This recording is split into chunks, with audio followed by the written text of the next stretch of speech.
In this video, I want to talk about the 5 things you need to understand to glide smoothly into retirement. And I reckon number 5 is really going to surprise you. Welcome to What Happens Next. So when we're thinking about either retirement or the next chapter of our lives, one of the big advantages we've got is to learn from the people that have come before us, the people who have done it successfully and not so successfully, so we can understand what we need to consider when we think about what happens next. And it's interesting because I've been fortunate enough to meet, through my work, many people who have transitioned into retirement successfully, but also as part of the What Happens Next project, we've also interviewed people who have gone through that transition and share unique insights into making sure that whatever's next in your life, be it retirement or a change in focus and career, you do it as successfully as possible. And in this video, I want to share my top 5 tips. And to be frank, we could have picked 100 tips, but today I want to share my top 5 tips to make sure that you, if you're planning for retirement, can do it as successfully as possible. So let's start with number 1, and that is plan early. Now, while I've been researching the What Happens Next book and speaking to loads of people who have gone through retirement either successfully or not so successfully, they tell me the same thing time and time again. I wish I would have planned for the non-financial elements a little bit better. And when I ask why, because I'm curious like that, when I ask why, they tell me what's been the biggest transition is thinking about time in a different way. Because actually, a lot of us go into retirement knowing that time is actually the most valuable and finite resource. So thinking about time in a different way is natural to do. But the people who have changed their lives in their 50s or 60s tell me that they wish they would have planned on how to spend their time a little bit earlier. Because naturally we financially plan, we plan for the money element of retirement or whatever happens next, with decades to spare. We may start in our 20s, 30s or 40s planning to make sure we've got enough so that we've got the choice to stop. However, when I'm talking about planning early, I'm also talking about thinking about how you spend your time. And what I'd suggest you do is ask yourself 3 questions. Firstly, what does your ideal day look like? If tomorrow you had a completely free day and you could spend it how you want, how would you spend your time? Then I'd ask another question by zooming out. What would your ideal week look like? If next week you knew that you had all week free and it was your perfect week, what would it look like? And then you zoom out again. If next year you could do whatever you wanted, what component parts would be included in that year? And thinking about that and how you'd spend your time might be a good starting point to thinking about not only what you'd do with the money in retirement, but also how you'd spend that time in the most effective way for you to be happiest and for you to live the life you want. However, there's no ignoring the fact that we need to talk about the money. And that brings us on to number 2. Because the second thing we want to do is know how much is enough. Often when my clients come and see me, they assume they know what a financial planner does. So they come in and go, here's all my pensions and investments, and can you talk to me about all the technical elements of what I've got? And of course, I'm happy to help them with those elements. But actually, the question they want the answer to the most, once we've done that, is have I got enough? I think that when you're thinking about your financial plan, it should be strategy first and then tactic second. So what's the strategy? The strategy is understanding that money is a tool to live your life and working out how much you need to live the life you want. is the starting point. Now, enough financially is going to be different for us all. But knowing the fact that you've got income and wealth that pays for your lifestyle for the remainder of your life gives you a choice. And the choice is the most important thing. Sometimes you might choose to stop work permanently. Sometimes you might choose to only do work you love. And sometimes it might be about spending more time with friends, charity, or community.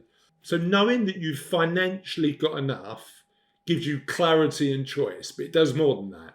It removes the anxiety and fear that comes with, and often traps us into work we dislike and continuing the same patterns and habits just because we think we need to do it. Having a clear financial plan and knowing how much is enough and how far you are along that journey allows you that clarity and choice, which is really important. It's interesting because you can define wealth in a bunch of different ways. You can say somebody who's got great friends or a loving family is wealthy. You can certainly argue that financial independence is wealth. Or you could argue that people who do good in the community are wealthy because they're so kind and generous with their time. Now, all of that is super important. However, the thing that that's predicated on is your health, because you're reliant on your health to make sure that you're in a position where you can do all those things for as long as possible. And I want you to consider two elements here. Firstly, it's about doing the things whilst we are healthy we want to do. So we've got clients who talk to us a lot about travel, and we'd recommend that some of the trips they might not want to do in their 80s, they potentially consider in their 50s and 60s. Particularly if those trips involve a decent amount of physical exertion. And the one challenge we've got with health is it's not guaranteed. We don't know how long that health's going to last. However, the second point is really important because even though we don't know that how long our health is going to last, the one thing we can do is focus on improving it a little bit. And I think there's three main elements that we talk about on What Happens Next, and I'm writing about in the What Happens Next book. By the way, as I mentioned the book, it's not done yet, it's coming out in 2025, but if you click the QR code below, you'll be able to get on the waiting list. So as soon as the book comes out, you can get your copy. But the other interesting thing is the three main factors we need to look at. And I'd suggest that nutrition, exercise and sleep are the three main elements. I learned a lot about nutrition through an interview that I did recently with Georgia Farah about eating well. And I'm learning a lot through the What Happens Next journey on making sure that I improve my health so that I can carry on doing the stuff that I love for as long as possible. And I'd certainly recommend you do the same. However, sometimes in this journey, we could do with a bit of support. And that brings me on to number 4. Get some help if you feel you need it. Now, the 16th century poet John Donne coined the phrase, "No man is an island." And I'd suggest in the 21st century, we probably need to update it a bit to "No man or woman is an island." And it's a really important point. We are interconnected. We're social animals. We can't live our lives in isolation. And my experience is we simply can't live our lives without the help of others. And when it comes to the biggest transition, one of the biggest transitions we're going to make in our lives from a career or running a business to whatever happens next, why do we think a DIY approach is best? Now, the reality is you might have done really well in a bunch of areas of your life up to this point, but asking for help in certain areas as you transition into whatever's next in your life might be the right thing to consider. Now, that might be on the financial side, coming to have a conversation with somebody like me. That might be speaking to a retirement coach to understand what that next chapter looks like, and to think about things like what purpose and identity looks like in this next phase. It might be to join your local gym and go to a class or meet with a personal trainer. It might be, getting support with the fitness side, or it might be something like the university of third age when you're thinking about how you continue your learning journey.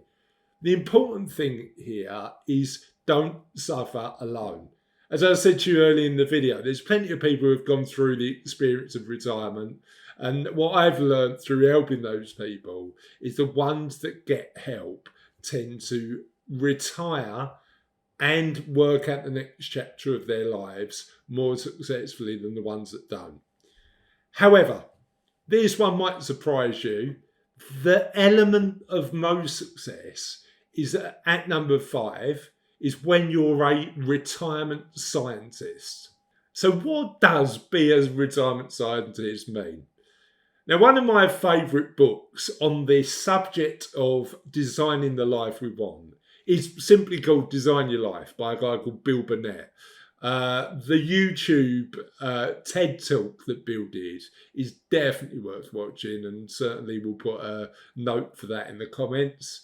But one of Bill's favourite concepts that I love is rapid, low-cost experimentation. And at this phase of your life, we've got real opportunity to turn around and go, what can we experiment with? What can we play with to make sure that we're building a life that's suited for us? Now, that might mean just trying stuff for a little while and picking the elements that are going to fit into the next chapter of your life, but understand that some won't. So just trying stuff that you've always felt the idea to give it a go. So my recommendation is experiment with an art class. Try a dance class or amateur dramatics. Start writing or singing in a choir or getting involved in a community project. Do some consulting work or take on a trustee role or a non-executive directorship.